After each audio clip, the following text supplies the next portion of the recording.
Why does shift queuing blink in Starcraft 2 have unpredictable results?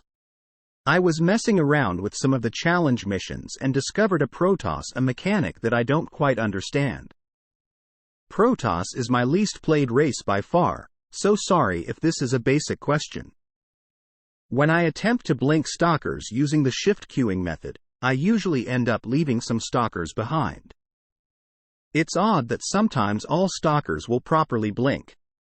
But sometimes I'll end up leaving somewhere between 1 to 3 stalkers behind. The unpredictability is unsettling. Mechanically, I'm going through the following 3 steps, which I believe are the correct ones. First, I select the stalkers, right-click on the location from which I want to initiate the blink. Then I press Shift-RR as my blink hotkey and left-click on the intended destination of the blink. Lastly, I release Shift, then press Shift right-click on a location to which newly blinked stalkers can go, so as to make room for the stalkers which haven't yet blinked. Note: this is the same series of steps as outlined in this other post. How can I queue up stalker blink? Here is a GIF showing the result. What am I doing wrong? Alternatively, if I'm following the right steps, what is causing the unpredictability? I have never seen an instance of a unit simply skipping one of the commands in its command queue and attempting to execute the next one. Question from user Iceman at Gaming at Stack Exchange. Answer: it seems that there's been a change to the way queued blinks work. It used to be that while trying to do this that some stalkers blink but do not quite make it to the intended destination, whereas some will make it.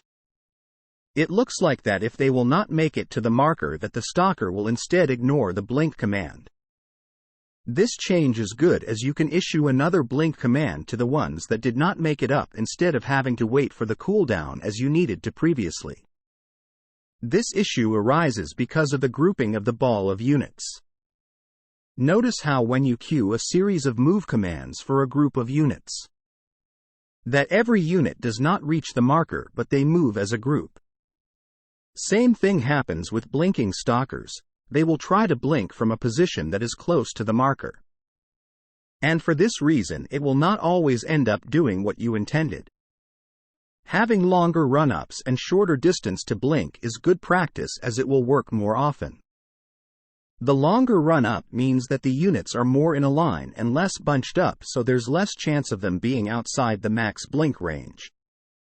And being closer to the wall is the same, as it increases the chances that when it tries to blink, it will be within range due to the fact that the center of the grouping of units is closer to the wall. So the outermost unit will be closer. Answer from user Aquatas at Gaming at Stack Exchange.